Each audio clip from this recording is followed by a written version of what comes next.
If you want to get Nero Wolfe's undivided attention at 11 in the morning, you have exactly two options: interfere with his orchids, or interfere with his assumption that the world will leave him alone. On that particular Tuesday in October, someone had chosen the second method, and they'd done it with a music box. I was reconciling the monthly accounts when the melody started, not from upstairs where Wolfe conducts his daily communion with the Cattleyas and Phalaenopsis, but from somewhere much closer. A thin, mechanical waltz was drifting from the front hall, the kind of tune that belongs in a jewelry box or a child's bedroom, not in the dignified confines of the brownstone on West 35th Street. The source sat on the small table near the coat closet, a mahogany music box about the size of a thick book, with brass fittings that had been polished by careful hands and time. The lid was open, revealing the usual tiny ballerina frozen mid-pirouette, but this one wore a dress of faded blue silk instead of the traditional pink. Someone had left it there while I was upstairs getting dressed, which meant they'd either picked our supposedly unpickable lock or possessed a key that predated our tenancy. The tune wound down just as Fritz appeared from the kitchen, wiping flour from his hands and wearing the expression of a man who'd heard music where no music should be. "Archie, I did not—" "I know, Fritz. You didn't let anyone in, and you didn't wind up any music boxes." We both regarded the thing as if it might sprout legs and dance away. The mechanism had stopped, but something about its presence felt deliberate, purposeful, like a calling card left by someone who understood the value of making an impression. At precisely 11 o'clock, the elevator descended from the plant rooms with its familiar wheeze and thump. Wolfe emerged and made his way to the office with the measured tread of a man whose schedule is sacred and whose tolerance for disruption hovers somewhere between minimal and non-existent. He settled into his custom-made chair, the only piece of furniture in Manhattan designed to accommodate a seventh of a ton of detective, and picked up the morning mail. "Fritz mentioned music," he said without looking up. "I trust it was not an invitation to dance." "More like an invitation to think. We have a visitor's calling card in the hall, and it plays The Blue Danube." That made him look up. Wolfe has particular opinions about Strauss waltzes, most of them favorable. Indeed. A music box, antique, expensive, and delivered by someone with either exceptional lock-picking skills or a key to our front door. Huh. He set down the mail and leaned back, which in Wolfe's case involves a complex redistribution of mass that would challenge a civil engineer. "Bring it here." I fetched the music box, handling it with the care due to evidence, or explosives. Wolfe examined it with the same methodical attention he gives to a new orchid hybrid, turning it over in his hands and studying the brass mechanism visible through the open lid. "Swiss," he observed. "Late 19th century. The case has been refinished, but the works are original." He wound the key on the side and set the ballerina spinning. The waltz began again, sweet and precise, each note falling exactly where Strauss had intended it. But something was wrong. I've heard The Blue Danube enough times to know when it's being played correctly, and this wasn't. There were gaps, deliberate pauses where notes should have been, spaces in the melody that felt intentional rather than mechanical. The silences weren't random. They had a pattern, a rhythm of their own that seemed to comment on the music around them. When the tune finished, Wolfe wound it again and listened with the focused attention he usually reserves for Fritz's soufflés. This time I heard it too. 3 short gaps, then 2 longer ones, then a space that lasted almost a full measure before the melody resumed. "Code," I said. "Arrangement," he corrected. "Whether of information or mere mischief remains to be determined." The doorbell rang. Through the one-way glass panel, I could see a woman in her 40s standing on our stoop. She wore a charcoal gray suit that had been tailored by someone who understood the difference between expensive and merely costly, and she carried herself with the kind of rigid composure that comes from years of being the smartest person in most rooms. Her dark hair was pulled back in a style that emphasized the sharp intelligence in her eyes, and she clutched a leather portfolio against her chest like armor. I opened the door. "Miss Dr. Catherine Morse." Her voice had the precise diction of someone accustomed to being quoted accurately. "I believe you have something that belongs to me." She glanced past me toward the office. "Or rather, something that was taken from me and left here as a message I meant to understand." "The music box." "Yes." She stepped past me into the hall without being invited, which took nerve considering my size and the general atmosphere of the brownstone, which tends to discourage uninvited intimacy. "I apologize for the unconventional delivery, Mr. Goodwin, but I needed to ensure you would see me, and I needed Mr. Wolfe to hear what that box has to say." "Lady, breaking into someone's house isn't unconventional. It's illegal." She had the grace to look embarrassed. "I didn't break in. I have a key." She opened her portfolio and produced a brass key that looked old enough to have unlocked Bonaparte's diary. "This brownstone belonged to my grandmother, Millicent Vance. She died in 1987 and left it to a nephew who sold it to Mr. Wolfe. But she gave me this key years before that, along with specific instructions about when to use it. That explained the how, but not the why. So you decided to take a nostalgic tour of Grandma's old place and leave a music box as a memento?" "Not exactly." She was looking toward the office now, and something in her expression had shifted from embarrassment to something that might have been desperation. "Mr. Goodwin, I need to speak with Nero Wolfe. I need to hire him to prevent a murder." "Whose murder?" "Mine." She straightened her shoulders and met my eyes. "Someone has been systematically destroying my professional reputation, my personal relationships, and my sense of security. They've made it clear that the final step in their plan involves making me disappear permanently. That music box contains evidence of who's behind it. Evidence that was hidden by my grandmother 30 years ago and has been waiting for the right moment to be heard." The elevator descended again. Wolfe, returning from wherever he'd gone to escape the sound of conversation in his front hall. He appeared in the office doorway, took in the scene with a single comprehensive glance, and sighed. "Dr. Morse," he said, "I assume you are the composer of this morning's musical interlude." "I am, and I'm prepared to pay you $50,000 to listen to what that music box is really trying to tell you." Wolfe's eyebrows rose a fraction of an inch, which for him constitutes visible surprise. "Indeed. Archie, escort Dr. Morse to the office and bring the music box."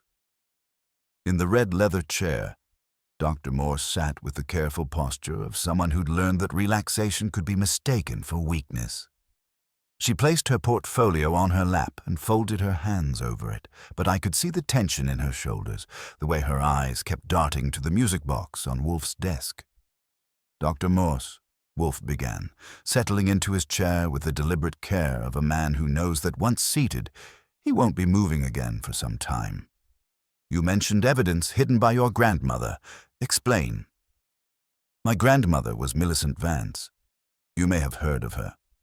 She was a musicologist, a collector of mechanical instruments, and a woman who believed that the most important secrets should be hidden in plain sight."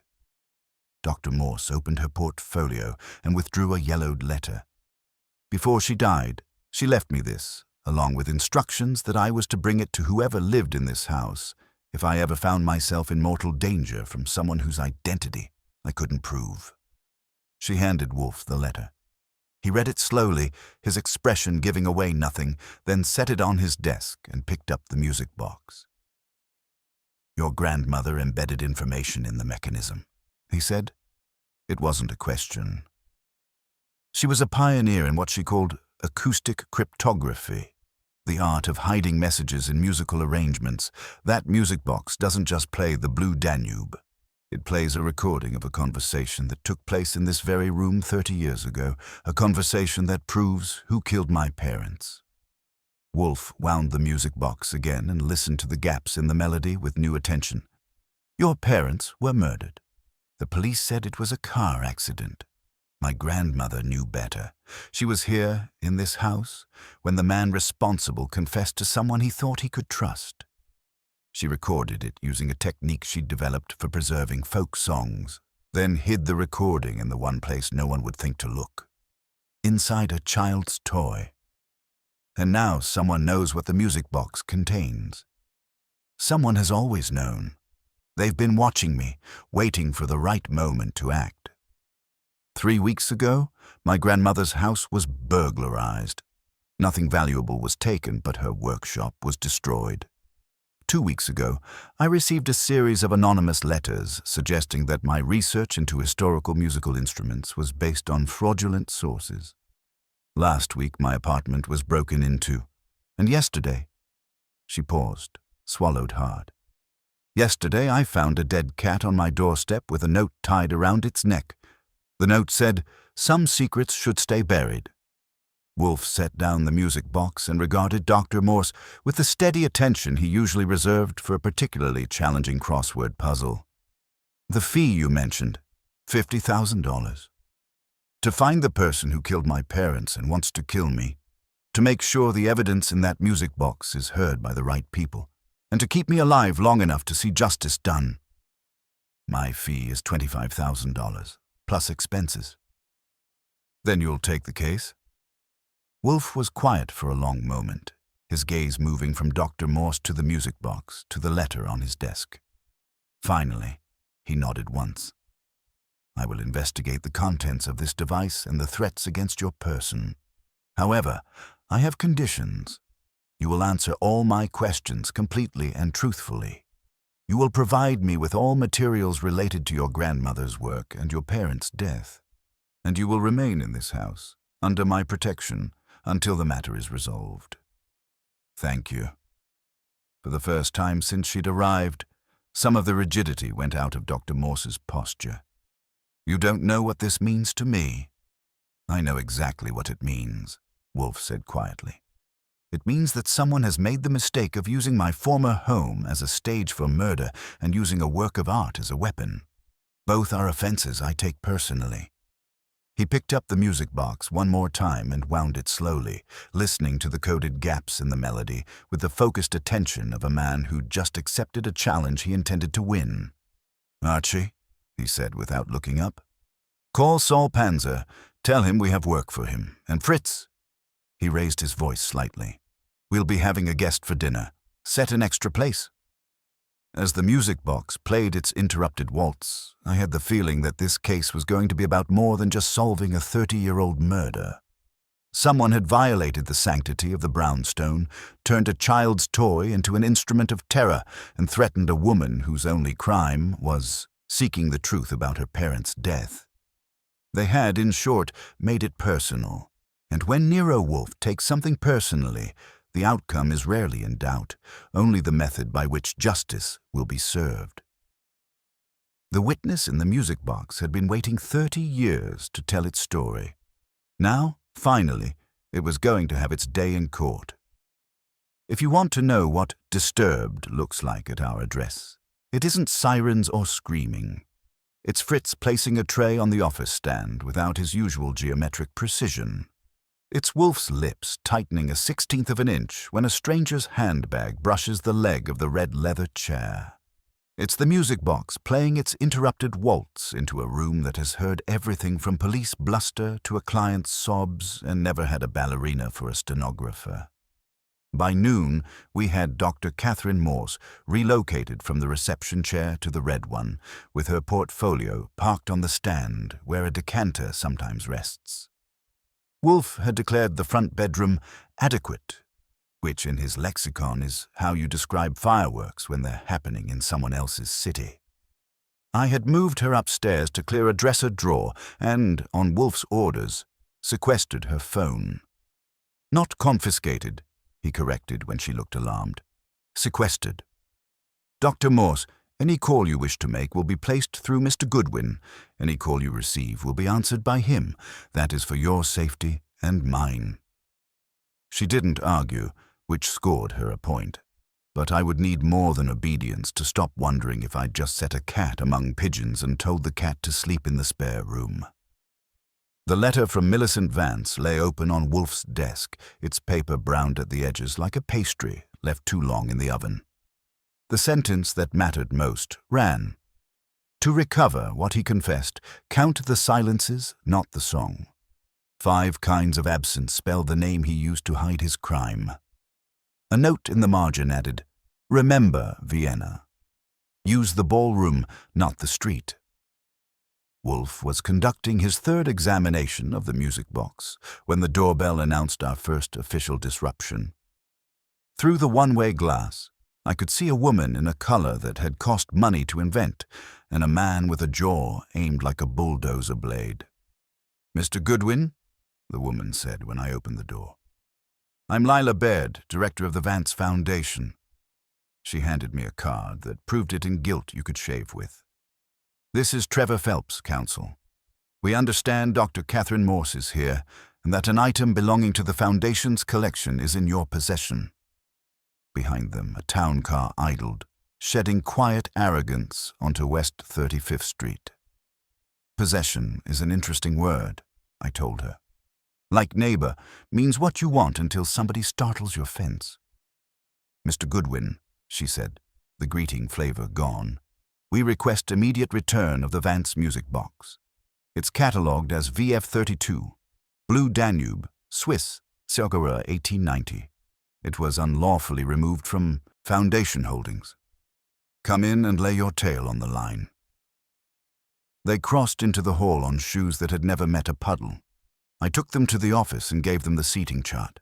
Baird in the yellow chair, Phelps on the client chair opposite, which he took as if it were a witness stand that owed him money.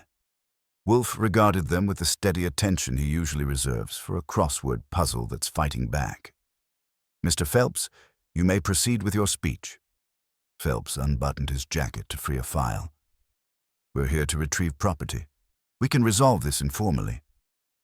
"If not," Wolfe said mildly, "you will write letters, and a judge will be asked to decide whether an object left on my table by its possessor became my bailment. Meanwhile, you will not remove so much as a screw." Baird leaned forward. "That box belongs to the Foundation. Millicent Vance deeded it to us with the rest of her mechanical instruments." Dr. Morse, who had been listening from the red chair with the composure of someone accustomed to academic warfare, spoke quietly. "The box was given to me by Millicent with explicit instructions, in writing, to retain personal custody in the event of danger. The deed excluded personal research materials. VF32 was accessioned and insured by us," Phelps said. "We're not here to argue catalogues, but we will if we must." "Pfui." Wolfe let it out like steam from a kettle just off boil. "You are here to learn whether its contents are to be broadcast, and you have, in your speed, demonstrated your interest." "Contents?" Phelps's voice climbed half an octave. Wolfe settled more fully into his chair, a move that broadened his base of operations. "A music box may contain music. It may also contain other things. In this case, the absences, silences, carry information. Your haste confirms that you know its importance." Baird's gaze cut to the box on Wolfe's desk, and I caught the way her eyes measured the desk-to-door route. Phelps had measured me.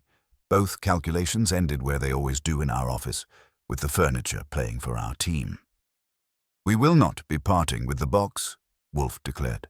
"Not today, not tomorrow, possibly not at all. If you wish to test ownership, engage counsel more competent than Mr. Phelps."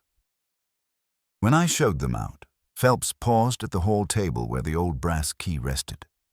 "Antique hardware," he observed. "It keeps better time than some lawyers," I told him and shut the door. Back in the office, the phone rang. I answered it, expecting perhaps Inspector Kramer or Saul Panzer. Instead, I got silence, then a dial tone. 5 minutes later, it rang again. Same result. "Archie."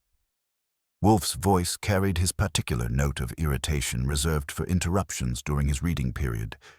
"The telephone." The third time, a voice responded. A man's voice, carefully modulated to avoid any identifying characteristics. "Mr. Goodwin, I believe you have something that doesn't belong to you. We have lots of things that don't belong to us. Books from the library, unpaid bills, a general sense of optimism about human nature. You'll have to be more specific. The woman, and what she brought with her. Sorry, wrong number. We're not running a boarding house or a pawn shop. Mr. Goodwin, the voice had acquired an edge, like a blade being sharpened. Some conversations are better conducted in person. Tomorrow evening, 8 o'clock, the conservatory garden in Central Park, near the fountain. Dr. Morse comes alone, brings the music box and any other materials, and walks away with her life. And if she declines this generous offer, then her academic life will come to an abrupt and permanent end. As will yours, Mr. Goodwin, and Mr. Wolfe's, and anyone else who gets in the way. I looked toward Wolfe, who had been listening with the focused attention of a cat watching a mouse hole. He made a small gesture. Continue. I'll pass along the message. See that you do, and remember, some secrets are worth killing for. The line went dead. Dr. Morse had gone very still in the red chair. They found me. They found you yesterday, Wolfe said calmly. Today, they overplayed their hand. He picked up the music box and wound it slowly, listening to the interrupted melody with new attention. Your grandmother's acoustic cryptography, Dr. Morse. The treatise you mentioned, I shall require the relevant sections. She believed that any structured sequence could be imbued with additional layers of meaning, Dr. Morse explained, her voice gaining academic animation despite the circumstances. She even wrote extensively about it, though it was never formally published. Too avant-garde for the musicological establishment. And this particular arrangement, she said it contained a truth that would one day be vital for me, that the witness would speak when I was ready to listen. Wolfe wound the music box again, and as the ballerina twirled through her interrupted dance, I could hear what he was hearing. 3 short gaps, 2 longer ones, then a space that lasted almost a full measure. The silences weren't random. They had their own rhythm, their own meaning. Archie, Wolfe said, his eyes still on the spinning figure. Call Saul Panzer. Tell him to be here at 6 o'clock. I want surveillance on this house, background on our Foundation visitors, and the provenance of that brass key. Also inform Inspector Kramer that we may require his services tomorrow evening. You're not seriously considering, Dr. Morse began. I'm considering several things, none of them involving surrender to threats or abandonment of evidence. Wolfe closed the music box with a decisive snap. Your grandmother went to considerable trouble to preserve the truth. Tomorrow evening, we're going to make sure it gets heard. As the brownstone settled into its new reality, part sanctuary, part fortress, part stage for a 30-year-old drama, finally reaching its climax, I had the distinct feeling that we were about to discover just how far someone was willing to go to keep certain secrets buried. The witness in the music box had been patient for 3 decades. Now, it seemed, everyone was in a hurry to hear what it had to say. The beauty of a proper investigation, according to Nero Wolfe, lies not in chasing facts, but in arranging for facts to present themselves in orderly fashion. By Wednesday afternoon, with Dr. Catherine Morse safely installed in the guest room and the music box locked in Wolfe's safe, we had begun the delicate process of drawing our circle. Saul Panzer arrived at 4 o'clock sharp, carrying the autumn air on his coat and that particular expression of controlled satisfaction that means he's been earning his fee. Saul doesn't waste words, which makes him invaluable in a business where most people use 12 syllables to express what could be said with 3. The Foundation first, he said, settling into the yellow chair with his notebook. Lila Baird, age 42, has been director for 8 years. Before that, assistant curator at the Metropolitan Museum, where she resigned under circumstances involving questionable acquisition practices.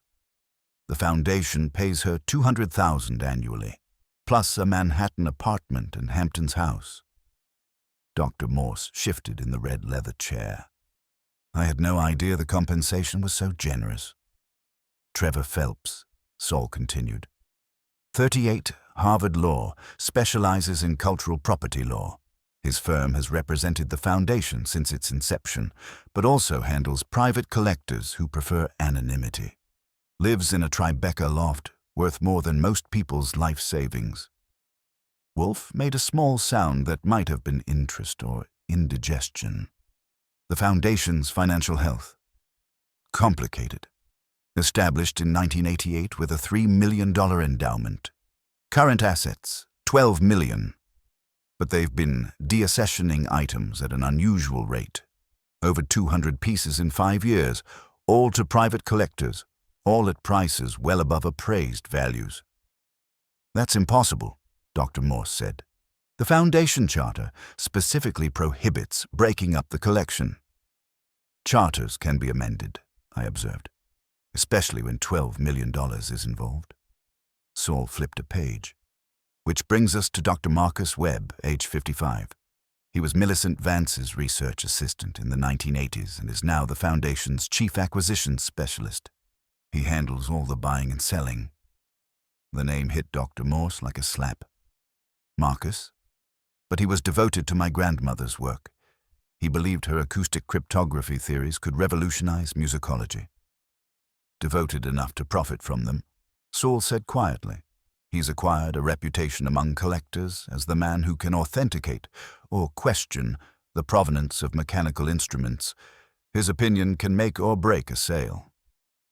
Wolfe leaned back in his chair, a movement that involved the same careful engineering as raising a drawbridge. Dr. Webb knew about the recording capabilities. If anyone did, he would, Dr. Morse said slowly. He was present for most of my grandmother's experiments. He even helped her design some of the mechanisms. The doorbell interrupted, and through the one-way glass I could see our first visitor, a man in his 50s with silver hair and the kind of suit that announces its price without vulgarity. His handshake was firm but brief, the grip of someone who makes quick assessments and acts on them. Dr. Marcus Webb, he said. I understand there's been some confusion about Foundation property. In the office, Webb took the yellow chair and immediately focused on Wolfe's desk, though the music box was no longer visible. His eyes had the particular intensity of someone looking for something specific. VF-32, he said quietly. I catalogued it myself in 1988. Millicent was so excited about that piece, she said it represented a breakthrough in her research. What kind of breakthrough? Wolfe asked. Webb's gaze shifted to Dr. Morse, and his expression softened with what might have been genuine affection. Catherine, you look so much like her. Your grandmother, I mean. The same way of listening with your whole attention. Dr. Webb, Wolfe interjected with a particular note that means the conversation will proceed along his chosen route. The breakthrough. She believed she'd found a way to embed complex information in mechanical musical arrangements. Not simple codes, but entire conversations, preserved in the gaps and variations of the melody. Webb paused, his fingers drumming against the chair arm. She was working on a paper about it when she died. What happened to her research? The Foundation acquired everything. Standard practice for academic estates. His voice carried a slight defensive edge, including detailed notes on the acoustic cryptography project. Wolfe was quiet for a moment, studying Webb with the steady attention he usually reserves for a crossword puzzle that's fighting back. You were present at Mrs. Vance's music halls. Every month for 3 years, she hosted them here in this very room. Collectors, scholars, donors, anyone interested in mechanical music. Webb's eyes grew distant.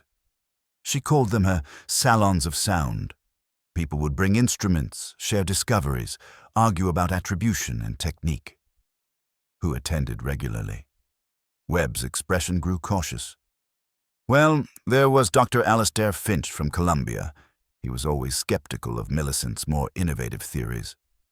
Julian Thorne, the art dealer, was a frequent guest. He's chairman of our board now, and Madame Evangeline Dubois, though she and Millicent had a rather contentious relationship. Dr. Morse leaned forward. Contentious how? Professional jealousy, mostly.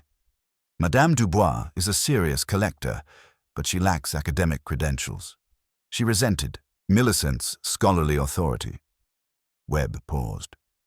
There was also an incident involving a celestial globe automaton that Madame Dubois claimed Millicent had promised to sell her.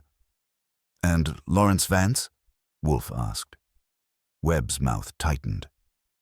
Millicent's nephew. He attended occasionally, usually when he needed money. Millicent tolerated him, but barely. She once told me he had the soul of an auctioneer and the ethics of a pickpocket. After Webb left, with promises to provide a complete list of music hall attendees, Wolfe sat in contemplative silence while I made notes. The circle was taking shape. Foundation insiders with financial motives, academic rivals with professional grudges, collectors with personal vendettas, and family members with inheritance grievances. Archie, Wolfe said finally, call Dr. Finch at Columbia. Tell him we require 20 minutes of his time tomorrow at 2 o'clock to discuss his former colleague's research methods. I reached Finch's office and got the man himself, a voice that managed to sound pompous, even saying hello. Mr. Goodwin, I'm a dean now, not some graduate student to be summoned at will. Dean Finch, we're investigating threats against Dr. Catherine Morse.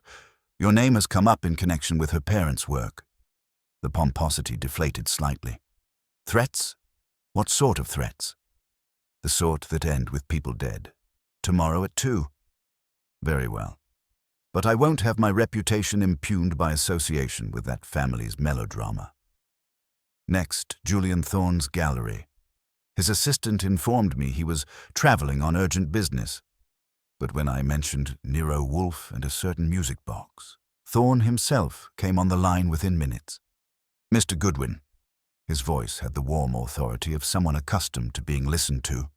Anything for Mr. Wolfe. I can be there at 4 tomorrow. Madame Evangeline Dubois proved more challenging. Her secretary spoke with a French accent that could have cut glass and an attitude that suggested I was interrupting something far more important than mere conversation. But when I mentioned the Vance collection and hinted at irregularities in recent sales, Madame Dubois herself picked up. Mr. Goodwin, she said in English, only slightly touched by her native accent. If this concerns Millicent Vance's collection, I've been waiting 30 years for someone to ask the right questions. Tomorrow at 5. Lawrence Vance was the easiest to reach and the hardest to pin down. He answered from what sounded like a bar, with ice clinking and conversation buzzing in the background. Archie Goodwin, I've heard so much about you. His voice carried the particular joviality of someone who'd started drinking before lunch. If this is about Cousin Catherine's little adventure, I'm afraid I can't help much. Ancient history, you know. Ancient history has a way of becoming current events, I told him. Tomorrow at 6. Well, if you insist, but I won't have my good name dragged through whatever mess Catherine has stirred up. By evening, we had our appointments scheduled and our circle drawn. 5 suspects, each with motive, means, and opportunity to want the music box silenced. 5 people who had moved through Millicent Vance's world and might have heard, or said, something that could destroy them 30 years later. Wolfe closed his notebook with the satisfaction of a man who prefers his prey prearranged. Dr. Morse, he said, tomorrow you will remain here while Archie and I conduct interviews. You will prepare for me a complete list of your grandmother's musical attendees from 1985 to 1987, with particular attention to anyone who possessed keys to this house. And the meeting at the conservatory garden, she asked. We will not deliver you to blackmailers, Wolfe said firmly. We will deliver them a situation they cannot control. He picked up a book, something thick and German about orchid cultivation, and settled in for his evening reading. But I noticed his eyes weren't moving across the page. He was thinking, processing the information we'd gathered, arranging the pieces of a puzzle that had been 30 years in the making. The witness in the music box had kept its secrets through 3 decades of silence. Tomorrow, we would begin the process of making it sing. Wolfe's idea of a field kit is an index card. He handed me one at 11, cream stock, his script neat enough to shame printing presses. It read, Keys, who held them, when, copies made. VF32, first knowledge, last sighting, modifications. Musical attendees, frequency, quarrels, notable absences. Deaccessions, rationale, beneficiaries, timing, acoustic cryptography, believers versus skeptics, parents, accident. Any expressed doubts under that, a final line. Notice dissonances, not harmonies. I tucked it in my breast pocket with the 38 in my better nature, and set out into the kind of October morning that makes you forget why anyone complains about New York weather. The academic fortress Columbia at 2 meant navigating a lobby that smelled like endowment funds and floor wax.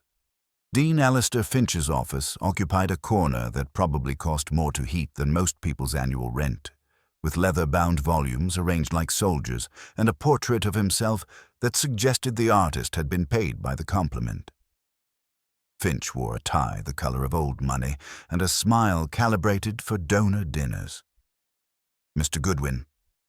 20 minutes, he said, making the number sound like a gift to posterity. Dr. Millicent Vance, I began. He sighed with the practiced weariness of a man who'd spent decades explaining why other people were wrong. A brilliant amateur with regrettable enthusiasms, she collected wonderfully and theorized disastrously. Acoustic cryptography, indeed. Codes hidden in waltzes. It would be charming if it weren't so academically irresponsible. You attended her music halls. Occasionally. His smile held firm as concrete. Out of collegial courtesy. Dr. Webb says you were a regular for 3 years. Something flickered behind his eyes, irritation, maybe, or calculation. Marcus remembers selectively. Those evenings were social occasions. Sherry, canapes, people treating mechanical toys as if they were Stradivari. Hardly serious scholarship. You remember VF32, the blue Danube box with the ballerina? He opened his mouth, closed it, and picked an invisible speck from his cuff. If you mean the Swiss mahogany piece with the unfortunate dancer in blue silk, then yes. Difficult to forget. Millicent was obsessed with it, claimed it contained a conversation. Pure fantasy, of course. Yet you recall the catalogue number and the dress color. He didn't blink, but his fingers tightened on his pen. I chair 3 committees that deal with cataloguing. Numbers and details stick. As for Dr. Morse's parents, a tragedy.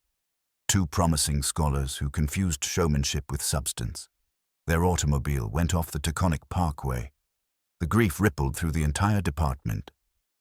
Anyone ever suggest it wasn't an accident? I deal in evidence, Mr. Goodwin, not family melodrama. But as I prepared to leave, I noticed something on his credenza, a bronze music stand decorated with a Viennese ballroom scene, couples frozen mid-waltz in expensive detail. When I mentioned it, he said too quickly, a gift from the Vance Foundation. They're quite generous to former colleagues. On my way out, I called Wolfe. Finch dismisses the lady but remembers her ballerina. Claims minimal attendance but knows catalogue numbers, and he's got Vienna dancing on his desk, courtesy of the foundation. Noted, Wolfe said. Proceed. The gallery of calculated charm.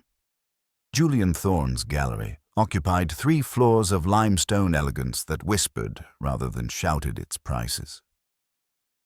Thorne met me in a private viewing room, wearing a blazer that had learned its manners in Milan, and a smile that had closed 1,000 deals. Mr. Goodwin, Mr. Wolfe honors me by sending his representative. I'll try to be worthy of the honor. We settled into chairs positioned around a glass table that probably cost more than my car. Thorne steepled his fingers with the practiced ease of a man accustomed to being listened to. The foundation represents a sacred trust, he began. We steward Millicent's legacy, protect her vision. Occasionally, we must sell pieces to preserve the whole. Deaccessioning is a tool, not a betrayal. Tell that to the charter. His smile admitted nothing and everything. Charters require interpretation. Trevor Phelps is quite skilled at finding flexibility within legal frameworks. What about VF32? Charming piece. The ballerina in blue silk was always a crowd favorite at exhibitions. I haven't seen it displayed in years. We rotate pieces for conservation purposes. Your conservation includes brass keys to my house. He laughed with the ease of a man who'd deflected harder questions. I collect influence, Mr. Goodwin, not hardware. You attended Millicent's music halls religiously, according to our information. Indeed. I particularly enjoyed Fritz's mulligatawny. He added toasted coconut. Extraordinary touch. I let that sit between us like a landmine. Fritz's mulligatawny hasn't left our kitchen in 30 years, and the recipes never included coconut. Thorne realized his mistake a beat too late. Millicent was a visionary in acquisition, he continued smoothly, but also a woman who attracted enemies. Lawrence Vance wanted immediate cash. Dr. Morse's parents wanted academic validation. Scholars wanted footnotes. I wanted preservation of the collection. And recordings hidden in music boxes. A slight tightening around his eyes. If someone suggested that to you, they were either misinformed or attempting to mislead you. Someone suggested plenty. I'm collecting motives. You'll find more than one, he said almost kindly. People rarely kill for single reasons. They kill for accumulations of grievance. The collector's resentment. Madame Evangeline Dubois received me in a Fifth Avenue apartment that resembled a museum of mechanical wonders. Singing bird boxes perched like jeweled judges while clockwork figures observed from mahogany cabinets. She wore black silk, pearls that had witnessed history, and an expression that catalogued slights with perfect recall. Monsieur Goodwin, at last someone comes without a checkbook to ask what was promised and what was stolen. We took chairs beside a Boule cabinet worth more than most houses. She examined my shoes and found them acceptable, which felt like passing an entrance exam. Millicent promised me the celestial globe automaton, she declared, then reconsidered after certain board members objected. It vanished into conservation and reappeared at auction in Zurich. Apparently the view from Switzerland is quite profitable. Julian Thorne's objection? Mais oui, he preferred it remain accessible to scholars. It became accessible to the highest bidder instead. You attended the musicales regularly. Always. Millicent irritated me.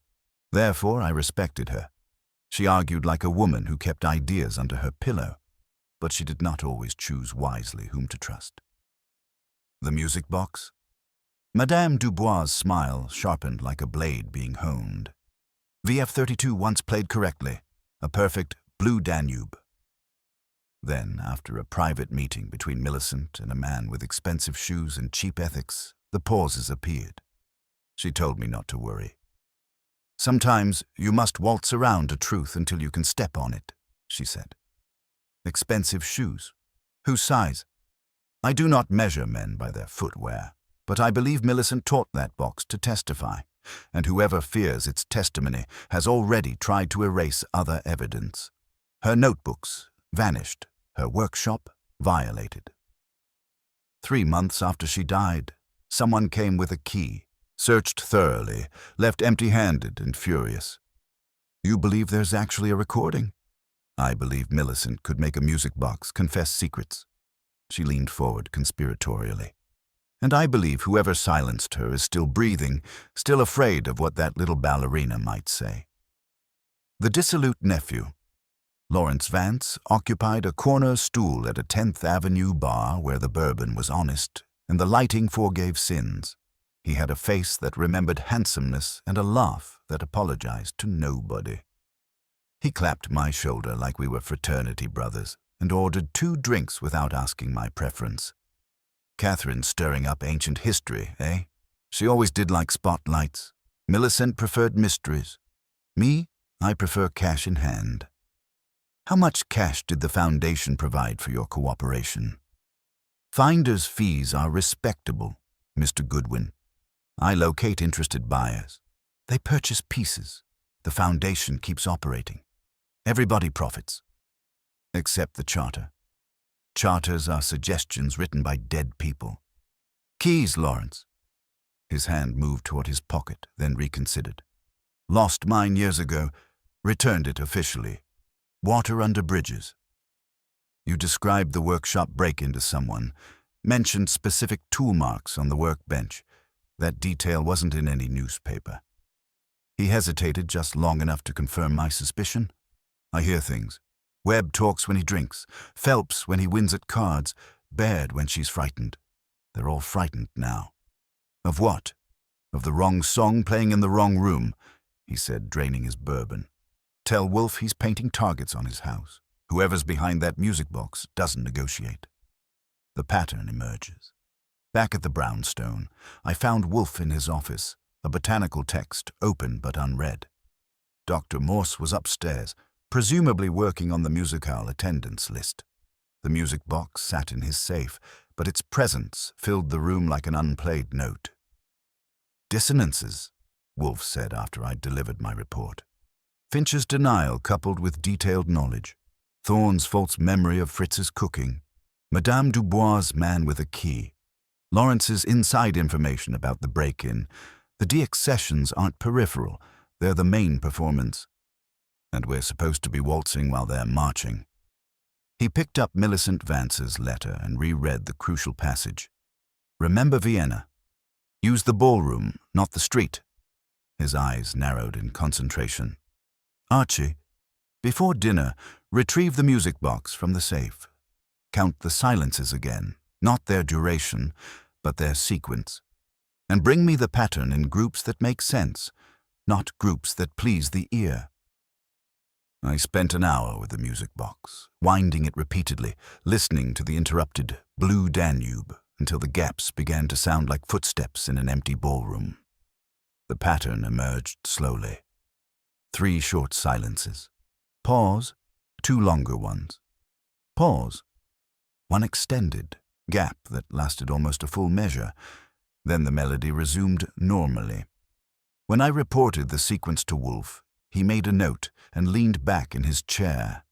That complex redistribution of mass that signals serious thinking. Tomorrow evening, Archie, we will not deliver Dr. Morse to blackmailers in Central Park. Instead, we will arrange for our suspects to hear what the music box has been trying to tell us for 30 years. And we will discover which of them already knows the tune by heart. The witness in the music box had kept it secret through 3 decades of silence. Tomorrow night, it would finally get its day in court, or rather, its evening in our office, where Nero Wolfe conducts the kind of justice that doesn't require a judge, only the truth and the courage to speak it. As I locked the music box back in the safe, I could swear I heard the ghost of a waltz, playing the spaces between the notes where secrets hide and wait for their moment to dance. Thursday morning arrived with the kind of October clarity that makes you forgive New York its summer sins, but it brought news that someone had been testing our hospitality while we slept. Fritz discovered it first, at 7:30 sharp, when he went to his spice rack for the morning's coffee ritual. I found him standing before his collection like a general surveying a battlefield, his face wearing the particular expression of distress reserved for violations of his sacred domain. "Archie," he said, his voice carrying a note I'd heard perhaps 3 times in 20 years. "Someone has been touching my spices." The rack held 47 small jars, each labeled in Fritz's precise script, each positioned according to a system that had evolved over 2 decades of culinary perfectionism. Now 3 jars sat slightly askew, saffron, oregano, and thyme, their positions shifted by perhaps half an inch, their labels no longer perfectly aligned. "You're certain?" "Monsieur, I could identify each jar blindfolded by scent alone. These 3 have been moved, examined, and replaced incorrectly." His voice carried the wounded dignity of a man whose life's work had been casually disturbed. "The saffron belongs between rosemary and sage. Label facing forward. This morning it sits after thyme. 2 inches right. Label turned 90 degrees. I checked the kitchen windows and the service entrance. Both remained locked, showing no signs of forced entry. The back door chain was properly set, the window latches secure. Whoever had visited Fritz's domain had possessed either exceptional lock-picking skills or legitimate access. "Fritz, anything else out of place?" He gestured toward the counter near the flour bin, where a faint handprint showed in the morning light, badly wiped, but visible to someone who knew his kitchen's usual pristine condition. "And the copper pot is 3 inches off-center on its hook." Dr. Morse appeared in the kitchen doorway, drawn by our conversation. She wore the absorbed expression of someone who'd spent the night following complex trails through her grandmother's papers. "May I examine the jars?" she asked, approaching Fritz's collection with appropriate reverence. Fritz nodded reluctantly as she studied each displaced container. When she reached the oregano, she paused, unscrewing the lid and inhaling carefully. "This isn't oregano," she said quietly. "It's ground sage mixed with something else. Lavender, I think, and something metallic." She held the jar up to the morning light, revealing tiny metallic flakes scattered through the herb mixture like stars in a green sky. "Gold leaf," she breathed. "My grandmother used it in her experiments with acoustic preservation. She believed certain metals could enhance the recording capabilities of mechanical devices." "So someone planted this here?" I asked. "Or my grandmother did, 30 years ago, and someone came looking for it last night." She set the jar on the counter with careful precision. "The question is whether they found what they were looking for, or just confirmed its existence." We carried our discoveries to Wolfe, who had descended from his morning communion with the orchids and settled into his chair with the morning mail. One look at our faces, and he set aside his correspondence.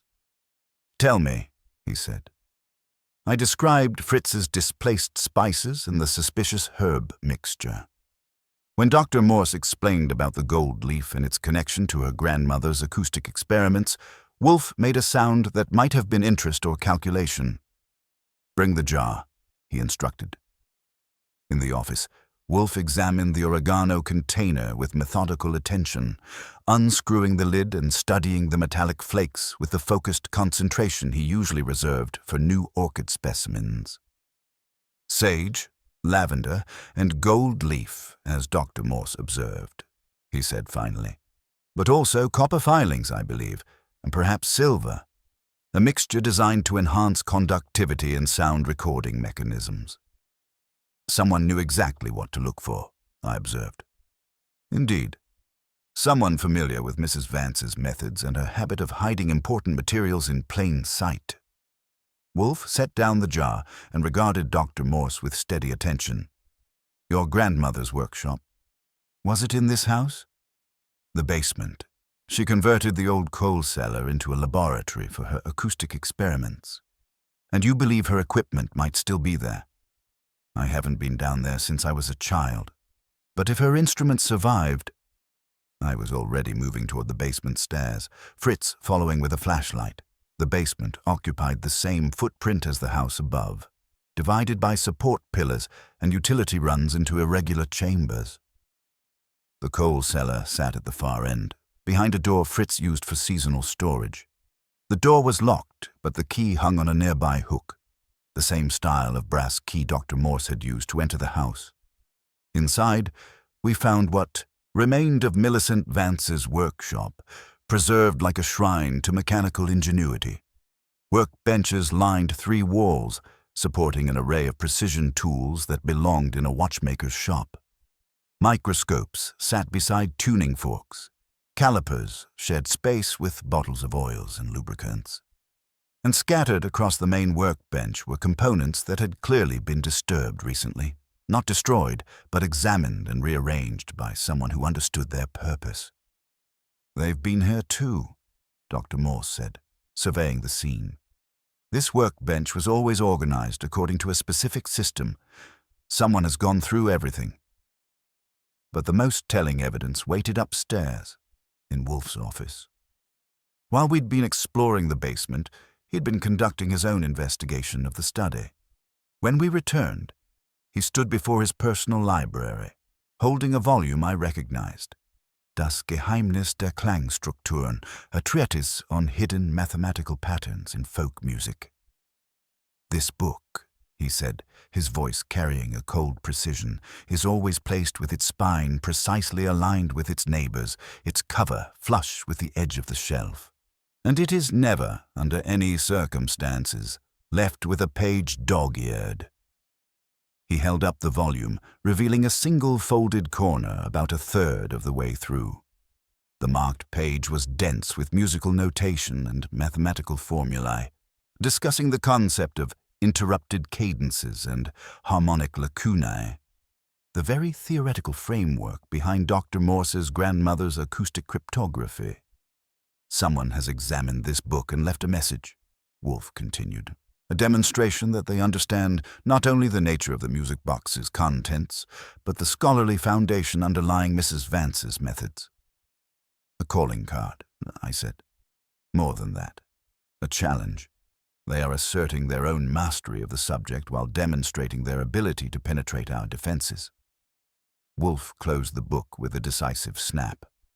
This is not the work of a common burglar, nor even a desperate opportunist.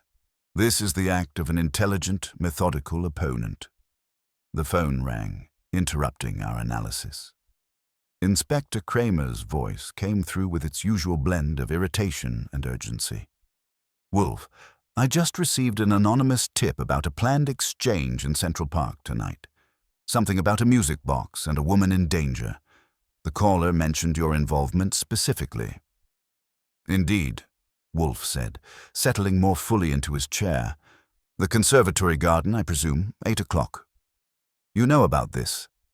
We received a similar invitation yesterday. The timing suggests our opponents are growing impatient. My people are already mobilizing, Kramer said. But I thought you should know. The tipster also mentioned information about illegal art sales and foundation irregularities. This thing's bigger than a simple extortion case. After Kramer hung up, Wolfe sat in contemplative silence, his gaze moving from the dog-eared book to the herb jar to the notes from our basement investigation. The pattern emerges, he said finally.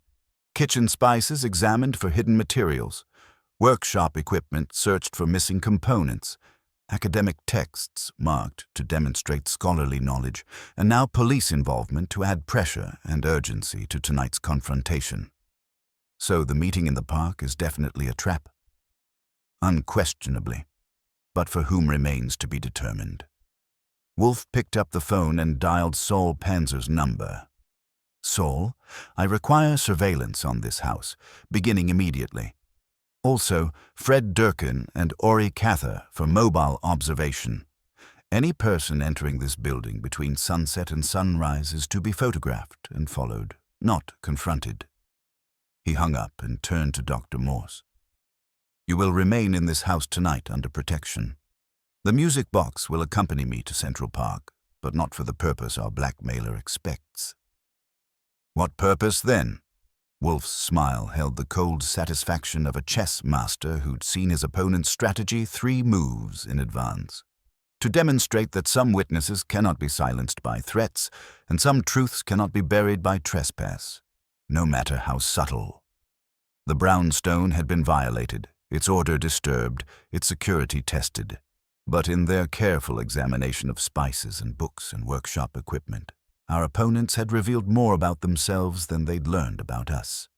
They were scholars as well as criminals, familiar with both Millicent Vance's methods and the academic theories underlying them.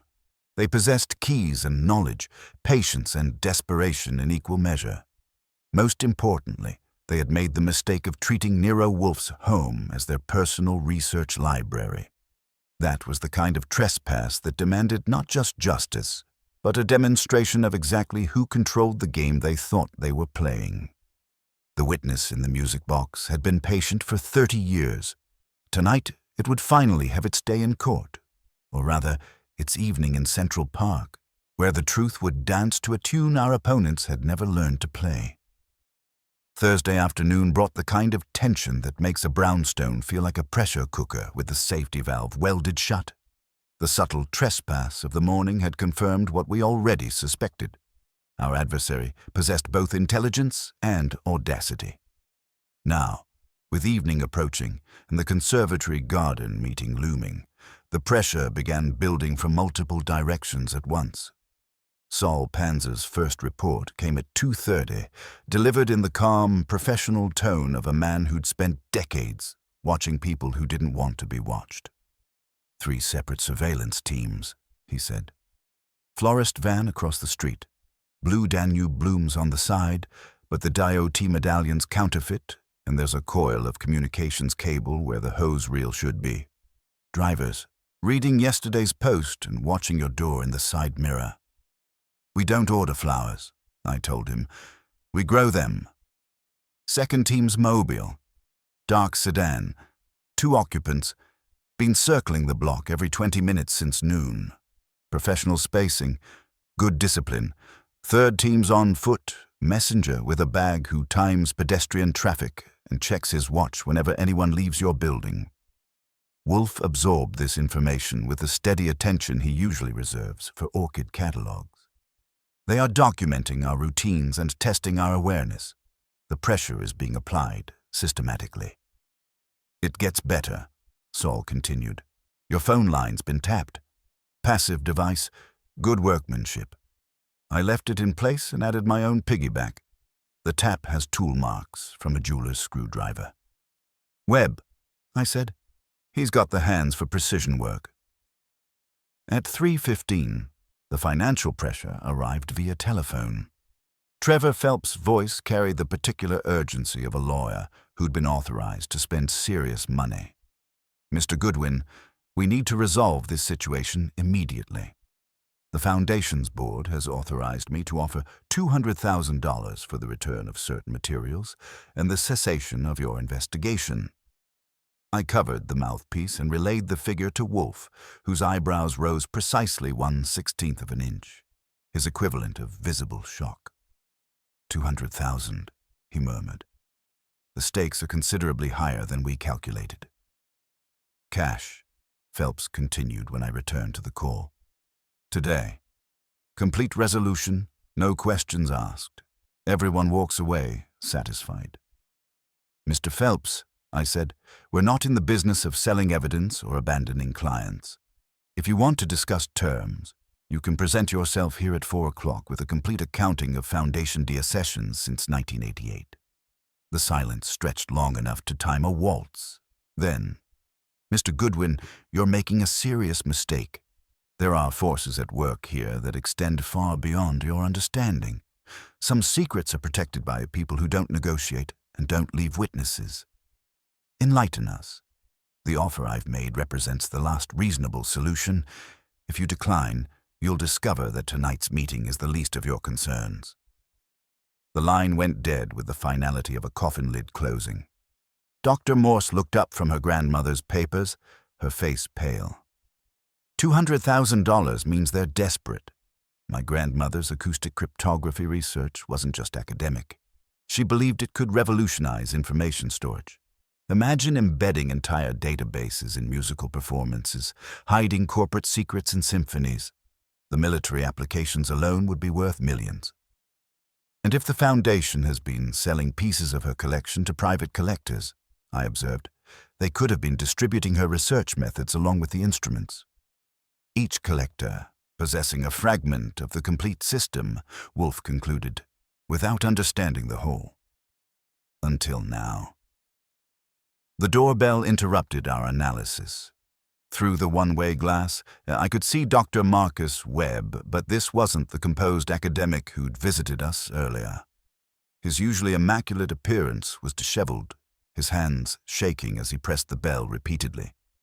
Dr. Webb, I said, opening the door, you look like you've had a rough night.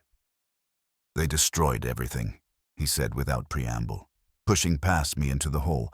My apartment, my research, 30 years of work. Gone.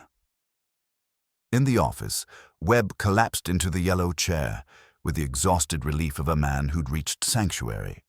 His voice was hoarse, his eyes red-rimmed from what might have been smoke or tears. 3 of them came around midnight. professionals. They didn't steal anything, they destroyed it systematically. Every notebook, every photograph, every document related to Millicent's research. They even dismantled my computer and removed the hard drive. You saw them? I was at the library, working late on a paper. When I returned, they were finishing up. One of them saw me in the hallway and said, "Dr. Webb, you should find a new research specialty. This one's become unhealthy." Wolfe regarded Webb with the clinical attention of a physician examining symptoms. Your apartment was searched, not burglarized. They sought specific materials. What did you possess that they feared? Webb's trembling hands reached into his jacket pocket and produced a small leather journal, its cover worn smooth by decades of handling. Millicent's private notes from the last 6 months of her life. She gave it to me the week before she died. Told me to keep it safe until someone asked the right questions.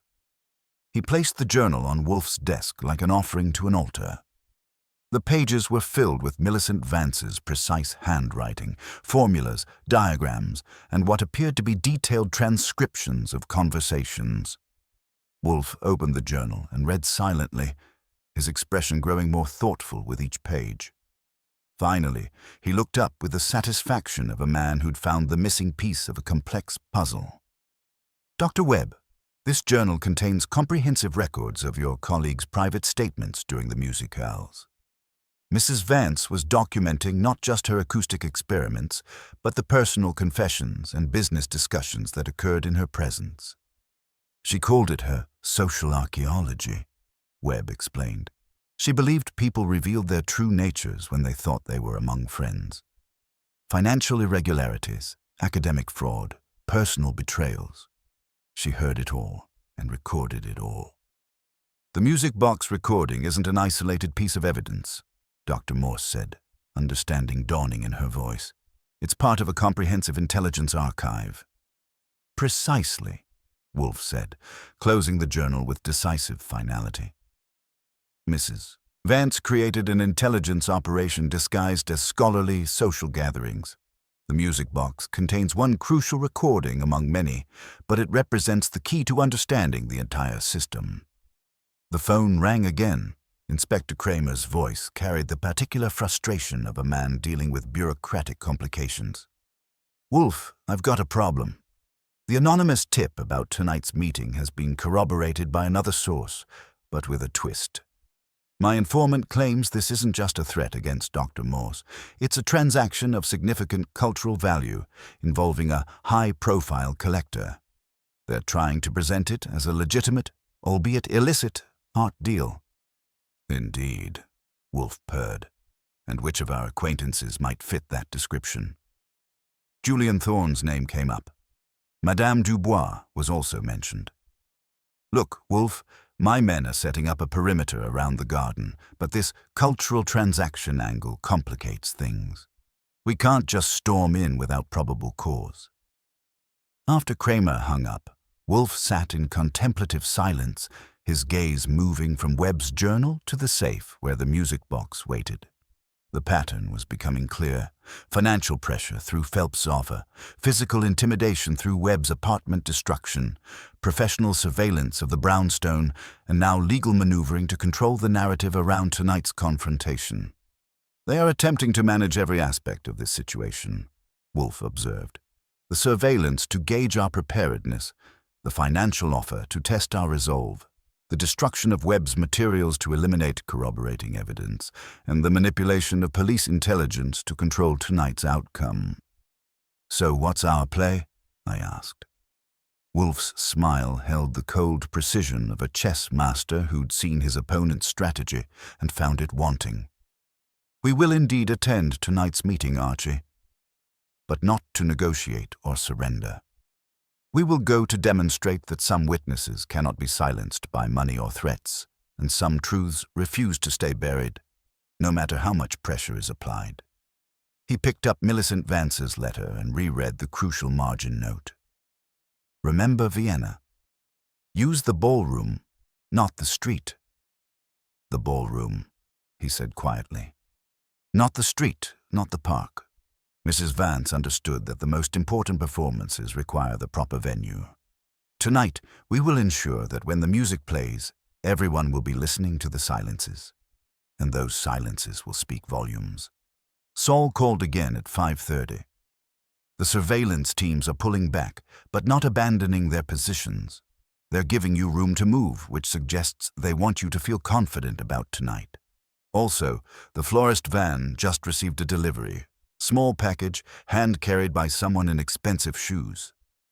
Expensive shoes, I repeated. Our collector friends do like their footwear.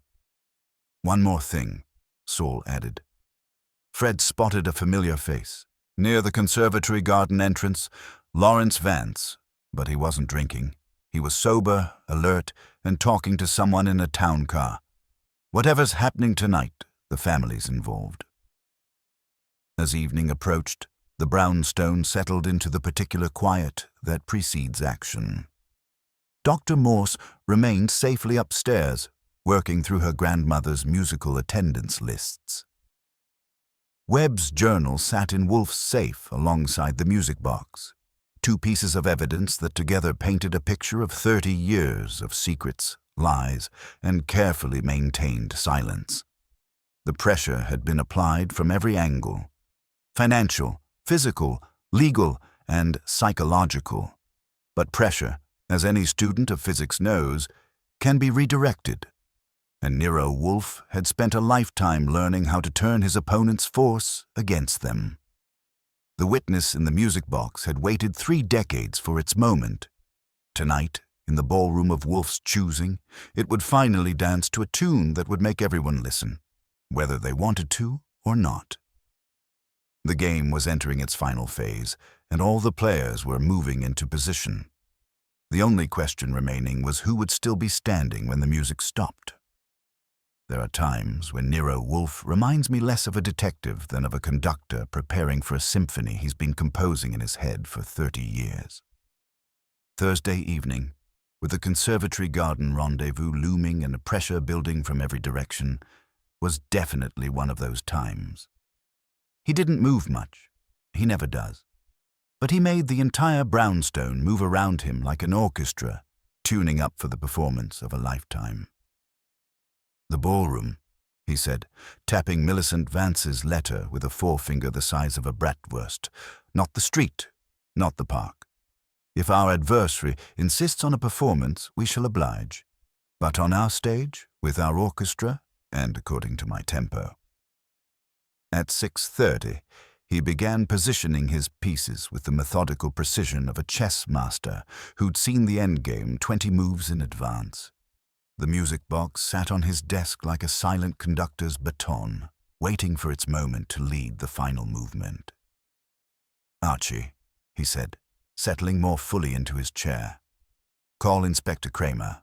Tell him we require a visible police presence at the conservatory garden from 7:45 to 8:15.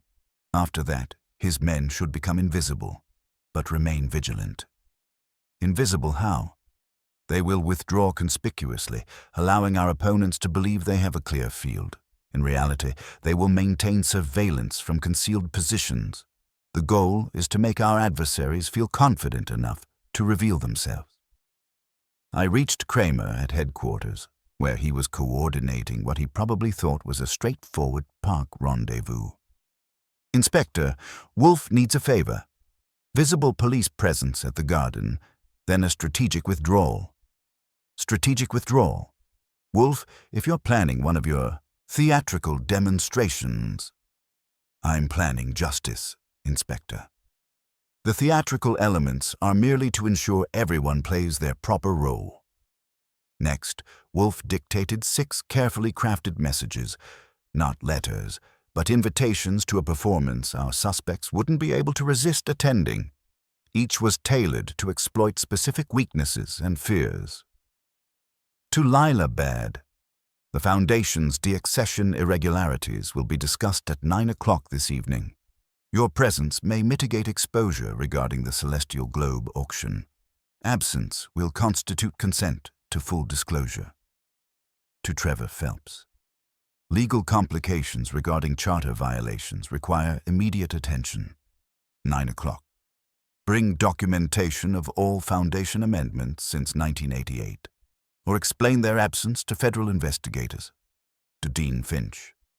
Academic integrity questions demand resolution. 9 o'clock. We will discuss your tenure committee statements regarding the Morse family and your authentication of disputed research. To Julian Thorne. Provenance irregularities in recent auctions require clarification. 9 o'clock. Your expertise in adjusting documentation may prove valuable or incriminating. To Madame Dubois. The promise Millicent made will finally be honored. 9 o'clock. The man with expensive shoes will be present to explain his interpretation of agreements. To Lawrence Vance. Family obligations and finder's fees require accounting. 9 o'clock. Your keys, all of them, and your memory of certain conversations will be essential. While I delivered these invitations by hand, messenger services can't convey the proper undertone of polite menace. Wolfe orchestrated the evening's opening movement by telephone. "Saul," he said, "I require a decoy for the conservatory garden. A package identical in size and weight to the music box, wrapped appropriately and placed on the designated bench at 7:55. Fred and Ori will document every reaction, every approach, every failure to approach." "And the real music box?" Saul asked. "Remains here, awaiting its true audience. Tonight's park meeting is merely the overture to a more intimate performance." At 7:30, I returned from my rounds with a collection of interesting reactions. Baird had gone pale reading her invitation in the Foundation lobby. Phelps had stopped pacing his Tribeca loft mid-stride. Finch's secretary had tried to bar the door until I mentioned tenure committee irregularities. Thorne had accepted with a smile that could have cut glass. Madame Dubois had inclined her head and said, "Enfin," finally. Lawrence Vance had chuckled without humor and ordered another drink. The conservatory garden operation unfolded with the precision Wolfe had orchestrated. Saul's reports came in like clockwork, the decoy package placed as scheduled, surveillance teams moving in and pulling back, the florist van driver walking past without touching it, a dark sedan slowing. Then, speeding up, and Lawrence Vance spotted near the entrance talking on a burner phone. Most illuminating, Wolfe observed when Saul reported that a woman in a red coat had examined the package and left a note. "They are confirming their knowledge while testing our resolve." The note, retrieved and delivered to the brownstone, was typed with chilling directness. "This is your last warning. The music box belongs to us. Its contents are our property.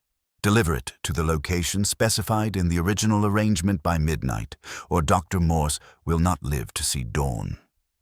"Original arrangement," Dr. Morse whispered, reading over Wolfe's shoulder, the pattern of silences in the music. "Indeed," Wolfe said, his eyes gleaming with cold satisfaction. "They have revealed not only their knowledge of Mrs. Vance's methods, but their assumption that threats will compel our cooperation. They are about to discover the error in their calculation." At 8:45, the brownstone began filling with our invited guests. Fritz had arranged the office chairs in Wolfe's preferred geometry for intellectual combat, the red chair for allies, yellow for witnesses, and a careful semicircle for those whose guilt remained to be determined. Lila Baird arrived first with Trevor Phelps, both wearing the careful composure of people prepared for difficult negotiations. Julian Thorne followed, his usual charm slightly strained. Dean Finch appeared with academic dignity barely concealing nervous energy. Madame Dubois swept in wearing pearls and an expression of anticipatory satisfaction. Lawrence Vance brought up the rear with a young lawyer who looked like he'd rather be anywhere else. Dr. Webb, who had remained in the front room during our preparations, joined the gathering with the resigned air of a man who'd already confessed his sins and was waiting for absolution. At 9 o'clock precisely, Wolfe entered and settled into his chair with the deliberate ceremony of a judge taking the bench. He surveyed his assembled audience, suspects, witnesses, and collaborators, with the satisfaction of a conductor preparing to lead a symphony he'd been composing for 30 years. "Ladies and gentlemen," he began, his voice carrying the authority that makes people listen whether they want to or not. "You are here because Mrs. Millicent Vance preserved evidence of a murder, and someone in this room knows exactly what that evidence contains." He picked up the music box and wound it slowly, letting the interrupted Blue Danube fill the room with its coded message. As the mechanical ballerina spun through her eternal dance, I watched faces carefully. Baird's composure cracked slightly. Thorne's smile became fixed. Finch developed a nervous twitch. Madame Dubois leaned forward with predatory interest. Lawrence Vance went very still. When the music stopped, Wolfe opened Millicent Vance's journal to a marked page. "This device contains more than a waltz. It contains a conversation, recorded 30 years ago in this very room, a confession to murdering Dr. Catherine Morse's parents." The silence that followed was the kind that makes you aware of your own heartbeat. "Furthermore," Wolfe continued, "Mrs. Vance documented a comprehensive pattern of financial irregularities, academic fraud, and personal betrayals." He read aloud. "JT admitted to falsifying provenance documents. LB confirmed Foundation Board approval for off-book sales. MW expressed concern about LV's gambling debts, forcing desperate measures." Each revelation hit its target with surgical precision. But it was Lawrence Vance who broke first, his hand moving toward his jacket pocket with sudden desperation. "Lawrence," Madame Dubois said quietly, her accent more pronounced with excitement, "I believe you should listen to what the music box has to say before you do something irreversible." Wolfe's smile held the cold satisfaction of a chess master who'd seen his opponent's strategy and found it wanting. "Indeed, Mr. Vance, the witness has waited 30 years to tell its story. Tonight, it will finally have its day in court." He reached for the music box again, and in that moment, every person in the room understood that the real performance was just beginning. The ballroom was prepared, the orchestra was in position, and Nero Wolfe was ready to conduct the symphony of justice that would finally bring 30 years of secrets into the light. The positioning was complete. Now came the music, and the silences that would speak louder than any melody. The silence that followed Wolfe's accusation was the kind that makes you aware of your own heartbeat. Lawrence Vance's hand had frozen halfway to his jacket pocket, Madame Dubois' warning hanging in the air like a blade catching light. The others, Baird, Phelps, Thorne, Finch, and Webb, sat with the rigid attention of people who'd suddenly realized they weren't watching a demonstration. They were attending their own trial. "Mr. Vance," Wolfe said with deceptive mildness, "I suggest you complete that gesture slowly and with great care. Whatever you're reaching for will not improve your situation." Lawrence's hand emerged holding not a weapon, but a brass key identical to the one Dr. Morse had used to enter our house. He placed it on the small table beside his chair with the careful precision of a man defusing a bomb. "Millicent gave me this in 1987, he said, his usual jovial bluster completely absent. "She said it was for emergencies. I never imagined she meant emergencies like this." "You used it 3 nights ago to search Fritz's kitchen," Wolfe observed, "looking for the herbal mixture your aunt had prepared for her acoustic experiments, the gold leaf and copper filings that enhanced her recording capabilities." Wolfe wound the music box again, and as the interrupted Blue Danube filled the room, he began his methodical dissection of 30 years of carefully maintained lies. "The technical foundation, Dr. Morse," Wolfe said, not taking his eyes off the assembled suspects. "Explain for our guests your grandmother's method." "Precisely." Dr. Morse kept her hands steady on her lap. She developed what she called harmonic lacunae, a system of embedding information in the gaps within strictly metered musical pieces. Not simple Morse code, but 5 distinct types of silence: quarter rests, eighth rests, half rests, whole rests, and extended pauses. Each type corresponded to specific letters using a key she called Vienna hand, based on the 5 positions of classical waltz technique. The Blue Danube, Wolfe continued, being rigid in its 3/4 time structure, provided a perfect substrate for this encoding. The mechanical music box, with its precise timing mechanism, could reproduce these silences with absolute fidelity across decades. He paused the music box and opened Millicent's journal to a page marked with red ribbon. Mrs. Vance was more than a musicologist. She was a social archaeologist who understood that the most revealing truths emerge not in formal statements, but in the casual intimacies of conversation. These musicales were her laboratory, and this room her recording studio. The systematic revelation. "Ms. Baird," Wolfe said, his gaze settling on the Foundation director, "the DX who authorized the systematic sale of Foundation pieces at prices well above appraised values." Her composure cracked like ice in spring. The board, the endowment was failing. "Names," Wolfe commanded. "Julian drafted the plan. I implemented it. Trevor provided the legal framework." Phelps shifted uncomfortably. "I advised on lawful procedures." "You advised on circumventing charter restrictions," Wolfe corrected. "Mr. Thorne, you claimed familiarity with this house through the musicals. Yet you praised Fritz's mulligatawny with coconut, an ingredient never used in our kitchen. You lied about your presence here because your actual visits were far more limited and far more significant." Thorne's practiced charm was evaporating. "Memory can be imprecise, but mechanical recording cannot," Wolfe interrupted. "Dr. Webb, tell us about the conversation you witnessed between Mr. Thorne and Lawrence Vance on March 15th, 1987.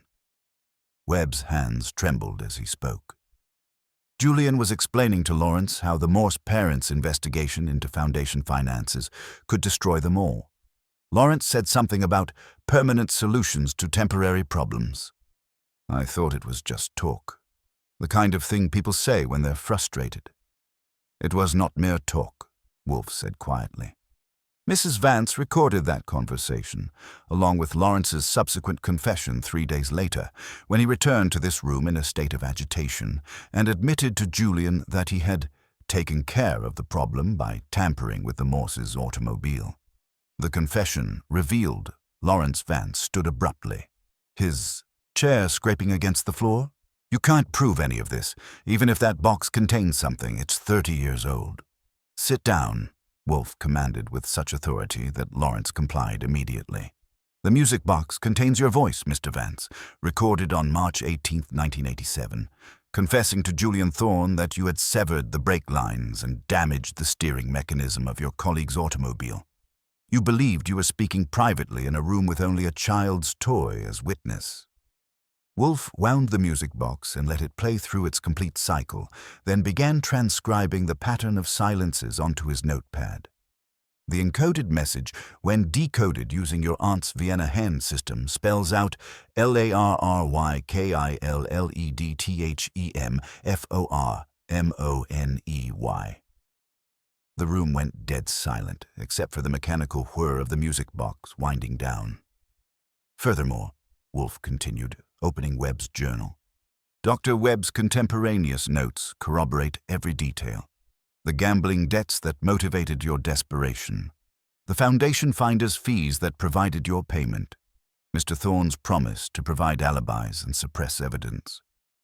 The supporting evidence." The phone rang, and I answered with professional composure despite the electricity in the room. Inspector Kramer's voice carried the satisfaction of a cop who just cracked a cold case. "Wolfe, we found it. The Morse's vehicle was never destroyed as reported. It's been sitting in a police impound lot in Westchester for 30 years. Brake lines severed, steering column tampered with, and enough forensic evidence to support murder charges. We also executed search warrants on Foundation offices and recovered financial records showing systematic theft disguised as deaccessions. I relayed the information, watching the last vestiges of hope drain from the conspirators' faces. Madame Dubois, Wolfe said, turning to the elegant woman who'd been observing with predatory satisfaction. You are not merely an attendee at these musicales. You are Mrs. Vance's confederate in preserving this evidence. Mais oui, she replied with dignified pride. Millicent knew she was in danger after she recorded Lawrence's confession. She needed someone who understood both the technical aspects of her work and the criminal nature of what she had documented. I've been waiting 30 years for the proper moment to ensure justice. The final accounting, Lawrence Vance, Wolfe said with judicial finality. You murdered Dr. and Mrs. Morse to prevent them from exposing your theft from the Foundation endowment. Julian Thorne, you facilitated the murders by providing alibis and coordinating the cover-up, then spent 30 years systematically looting the Foundation while searching for the evidence that could destroy you. Lila Baird, you used your position to facilitate these crimes. Trevor Phelps, you provided the legal framework for charter violations. Dr. Webb, you were coerced into authentication fraud through threats to your career. Lawrence Vance's composure finally shattered completely. 30 years, he whispered, his face in his hands. I've lived with this for 30 years, knowing that damned music box could destroy me. The music box preserved the truth, Wolfe corrected quietly. Mrs. Vance ensured that justice would eventually be served, even if she couldn't live to see it herself. As Inspector Kramer's officers began arriving to escort the conspirators into custody, I reflected on the elegant precision of Millicent Vance's long-term strategy. She had created not just evidence, but a mechanism for ensuring that evidence would surface at exactly the right moment, presented to exactly the right person, in exactly the right way to guarantee justice. The witness in the music box had kept its secret for 3 decades, dancing its silent waltz while waiting for the proper audience. Now, finally, it had sung its song of truth, and the melody would echo through courtrooms until every note of justice had been played. Wolfe sat back in his chair with the satisfaction of a conductor who just led a flawless performance of a complex symphony. The ballroom had been prepared, the orchestra positioned, and justice conducted with the precision that only truth can provide. The gathering was complete. The music had played, and in the silences between the notes, 30 years of secrets had finally found their voice. The silence that followed Lawrence Vance's broken confession was the kind that makes you aware of your own heartbeat and the weight of 30 years pressing down on a single moment. Wolfe regarded the assembled company with the steady attention of a conductor preparing to lead the final movement of a symphony he'd been composing since the music box first played its interrupted waltz in our office. Ladies and gentlemen, he began, his voice carrying the authority that makes people listen whether they want to or not. You have heard Mr. Vance's admission. But confession without context is merely noise. Justice requires understanding, not just what was done, but why and by whom it was orchestrated. He picked up the music box and wound it slowly, letting the coded Blue Danube fill the room one final time. As the mechanical ballerina spun through her eternal dance, Wolfe began his methodical dissection of 30 years of carefully maintained lies. The technical foundation. Dr. Morse, Wolfe said, not taking his eyes off the assembled suspects, explain once more for our guests your grandmother's method. Precisely. Dr. Morse's voice was steady despite the tears on her cheeks. She developed what she called harmonic lacunae, a system of embedding information in the gaps within strictly metered musical pieces. 5 distinct types of silence: quarter rests, eighth rests, half rests, whole rests, and extended pauses. Each type corresponded to specific letters using a key she called Vienna hand, based on the 5 positions of classical waltz technique. Quarter rest, left foot forward, Wolfe elaborated with clinical precision.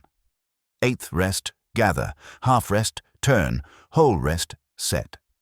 Extended pause, promenade. The sequence on VF32, when grouped by measures rather than individual beats. Use the ballroom, not the street, as Mrs. Vance instructed. Spells the sentence that condemns you, Mr. Vance. Larry killed them for money. Lawrence Vance's hands trembled as the mathematical precision of his aunt's justice became clear. The mastermind revealed. But you, Mr. Vance, Wolfe continued, his gaze shifting to Julian Thorne, were merely the instrument.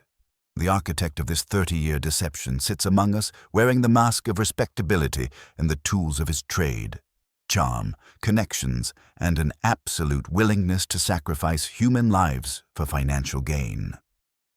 Julian Thorne's practiced composure was cracking like ice in spring. Mr. Wolfe, I hardly think you will think precisely what I tell you to think, Wolfe interrupted with Arctic authority. You are the mastermind, Mr. Thorne. Not merely a collaborator or facilitator, but the designer of a criminal enterprise that began with fraud, escalated to murder, and continued for 3 decades as systematic theft disguised as cultural stewardship. Wolfe opened Millicent's journal to a page marked with red ribbon. Mrs. Vance documented your March 10th, 1987 meeting with the Foundation Board, where you proposed what you euphemistically called permanent solutions to temporary problems. When Lawrence understood your meaning literally rather than metaphorically, you did not dissuade him. You encouraged him. The systematic conspiracy. The deaccession scheme was your creation, Wolfe continued, his voice gaining the momentum of inexorable logic. You convinced Ms. Baird that selling pieces to private collectors at premium prices was conservation, not theft. You enlisted Mr. Phelps to provide legal frameworks for circumventing charter restrictions. You manipulated Dr. Webb through threats to his career, forcing him to authenticate fraudulent sales. Lila Baird's composure finally shattered. Julian promised it would save the Foundation. It saved nothing but Mr. Thorne's reputation and bank account, Wolfe corrected coldly. The Foundation became a front for money laundering, with each deaccession funding not preservation, but personal enrichment and the continued silence of Mr. Vance. He turned to Trevor Phelps, whose legal training had abandoned him entirely.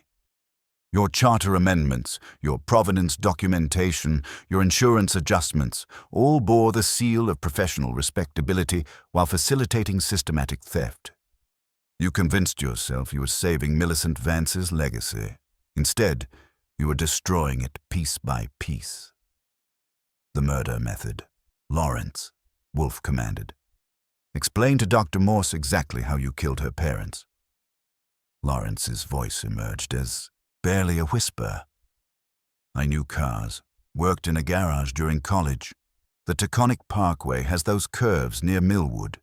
If their brakes failed and the steering locked up at speed. He stopped, unable to continue.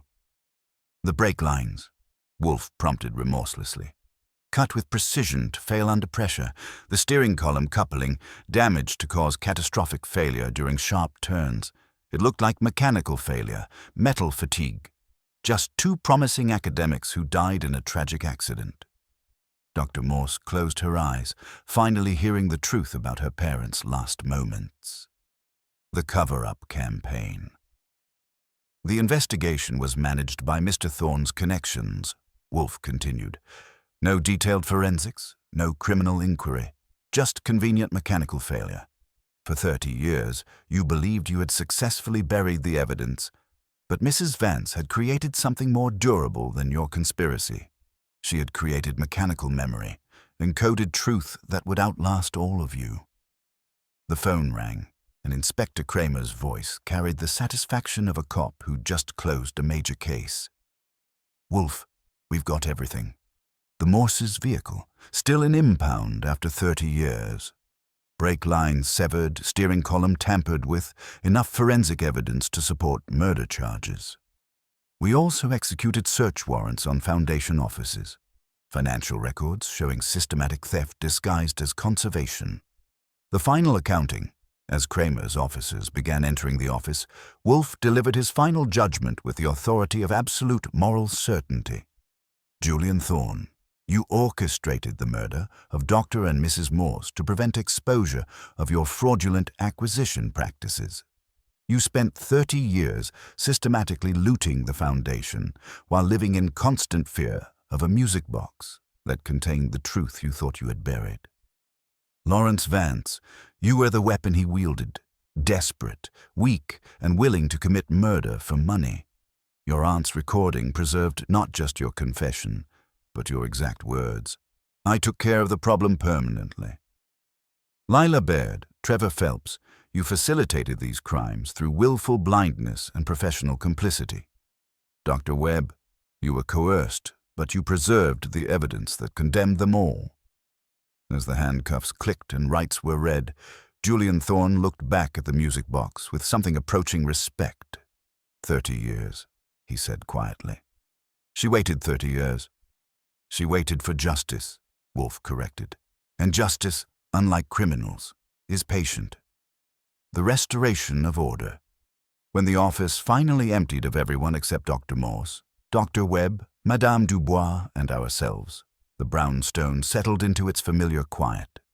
The music box sat silent on Wolfe's desk, its witness finally heard, its secret finally revealed.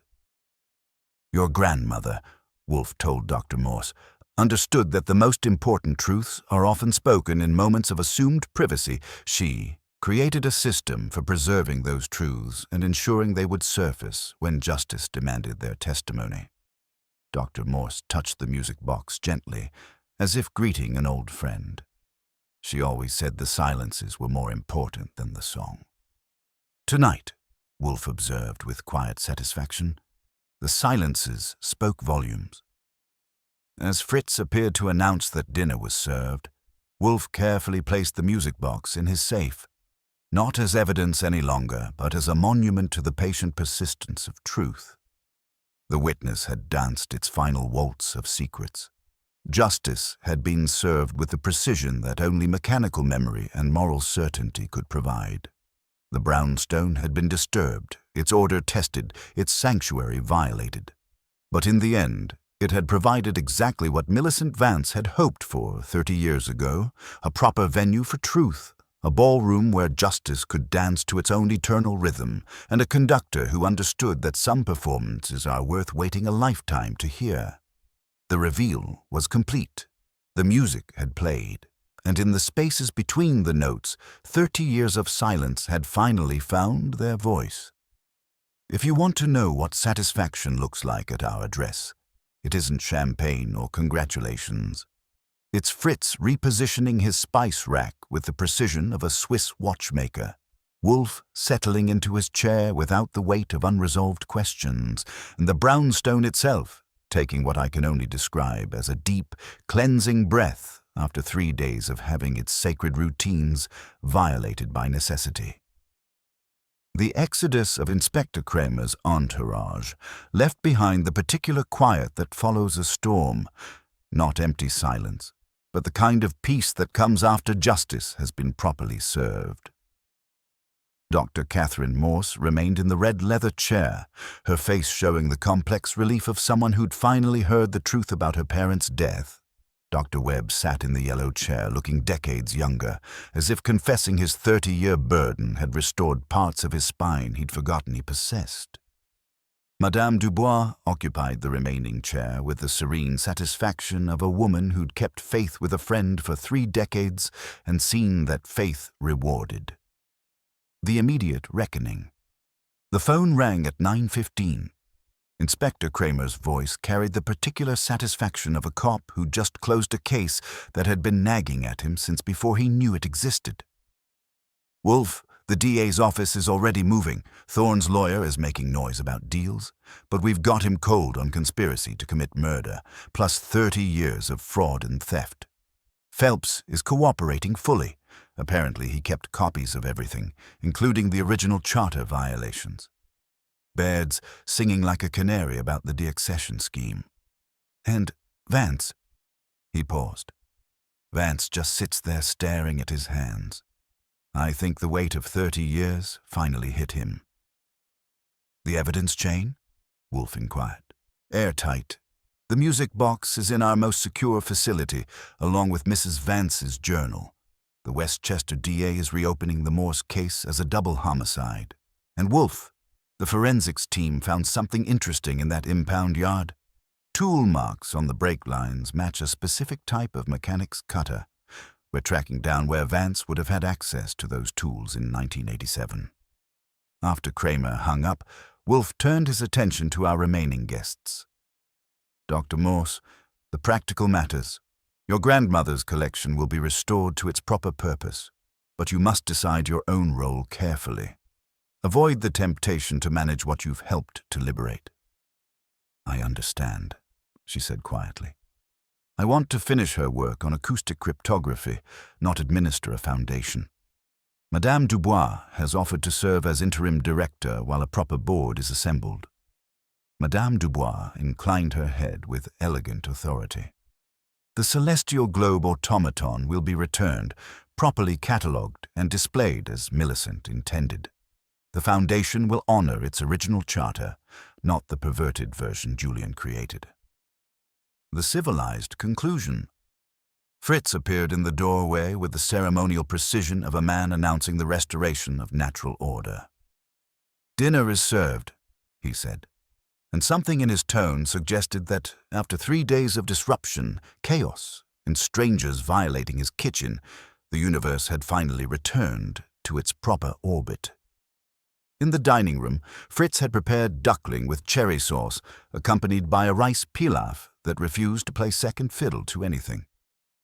The conversation was deliberately civilized, a conscious return to the brownstone's normal rhythms after the evening's necessary barbarism. Your grandmother, Wolfe told Dr. Morse as he carved his duckling with surgical precision, understood something that escaped her murderers entirely. She knew that the most damaging truths are often spoken casually, in moments when people believe they are among friends. The musicales weren't social gatherings. They were intelligence operations disguised as scholarly hospitality. Dr. Webb nodded, his voice carrying the wonder of someone seeing familiar events from an entirely new perspective. She encouraged people to speak freely, to confess their fears and ambitions. I thought she was being gracious. She was being methodical. The acoustic cryptography wasn't just academic theory, Dr. Morse added. It was practical information storage. She embedded truth in art, knowing that art outlasts the people who create it and the people who try to destroy it. Wolfe raised his wine glass slightly, not in toast, but in acknowledgement. Mrs. Vance created mechanical memory more reliable than human recollection. The Blue Danube, being rigidly structured, could preserve her message with absolute fidelity across decades. But more importantly, she understood that justice requires not just truth, but the proper moment for truth to be heard. The philosophical framework. As Fritz served his legendary chocolate soufflé, a creation that could make diplomats abandon their principles, Wolfe leaned back in his chair with the contemplative air of a man processing the deeper implications of the case they'd just resolved. This matter illustrates a fundamental principle, he observed. The guilty invariably believe they have successfully buried their crimes, when in fact they have merely created the conditions for their eventual exposure. Truth, like water, finds its way to the surface regardless of the obstacles placed in its path. Thorne spent 30 years building a reputation on stolen legitimacy, Dr. Morse said, thinking he could transform theft into stewardship through charm and influence. He never understood that my grandmother had created something more durable than his deceptions. Lawrence Vance lived in fear of a music box, I added, never realizing that his fear itself was evidence of his guilt. Madame Dubois smiled with the satisfaction of a woman who'd witnessed the proper conclusion to an improperly interrupted story. Millicent understood that patience is the most powerful weapon in the arsenal of justice. She made that little ballerina into a guardian of truth. The final restoration. After our guests departed, Dr. Morse with plans to complete her grandmother's research, Dr. Webb with a promise to testify fully, and Madame Dubois with the authority to restore the foundation's integrity. The brownstone settled into its nighttime quiet. I straightened the office chairs, filed the evening's paperwork, and made a mental note to have the locksmith change the service entrance cylinder as well. The music box sat in the safe, no longer evidence but monument, a testament to the patient persistence of truth and the elegant precision of mechanical memory. 30 years, I observed, settling into my desk chair with a brandy. She waited 30 years for the right moment. She waited for the right conductor, Wolfe corrected, picking up a book on orchid cultivation. Someone who understood that justice is not a destination but a performance, one that requires the proper venue, the right audience, and absolute precision in its execution. He opened the book but didn't read, his eyes distant with thought. Mrs. Vance understood something that escaped her enemies entirely. We are accustomed to valuing what sounds, statements, declarations, confessions, but structure is shaped as much by absence as by presence. A waltz is defined not just by its notes, but by its timing. A life is marked as indelibly by what one refuses to do as by what one accomplishes. The phone rang one final time. Saul Panzer's voice carried his usual economy of words. The surveillance teams have withdrawn. The florist van's been impounded. Fred and Ori send their regards and their bills. The brownstone is secure. Thank you, Saul. Send your own bill as well. As I hung up, Fritz appeared to collect the brandy glasses, his movements carrying the ceremonial precision of a man restoring order to a universe that had been temporarily disrupted by necessity. Will there be anything else this evening? He asked. Only the usual tomorrow, Wolfe replied with the satisfaction of a man whose world had returned to its proper rhythm. And Fritz, perhaps you might consider that coconut variation for the mulligatawny. Mr. Thorne's false memory suggests it might be an interesting experiment. Fritz's expression suggested he'd consider no such thing, but he nodded with professional courtesy. The eternal dance. As the brownstone settled into sleep, I reflected on the elegant architecture of Millicent Vance's 30-year strategy. She had created not just evidence, but a mechanism for ensuring that evidence would surface at exactly the right moment, presented to exactly the right person, in exactly the right way to guarantee justice. The witness in the music box had kept its secret through 3 decades of silence, dancing its interrupted waltz while waiting for the proper audience. Now, finally, it had sung its song of truth, and the melody would echo through courtrooms until every note of justice had been properly played. Some dances, it seemed, are worth waiting a lifetime to perform, especially when the final movement brings not just entertainment, but justice, served with the precision that only truth and patience can provide. The case was closed, the music had played, and in the spaces between the notes, 30 years of secrets had finally found their voice, dancing to a tune that would never be forgotten. Outside, New York continued its eternal racket. Inside, Nero Wolfe had returned to his book, Fritz to his kitchen, and I to my typewriter, where I would record this case for posterity. The brownstone had been disturbed, tested, and ultimately vindicated. Order was restored, justice was served, and somewhere in the safe, a mechanical ballerina rested from her long dance of secrets. It was, I reflected as I began typing, exactly the kind of ending that would have made Millicent Vance proud. The witness had finally testified, the truth had finally been heard, and the music, interrupted for 30 years, had finally played its complete and perfect waltz.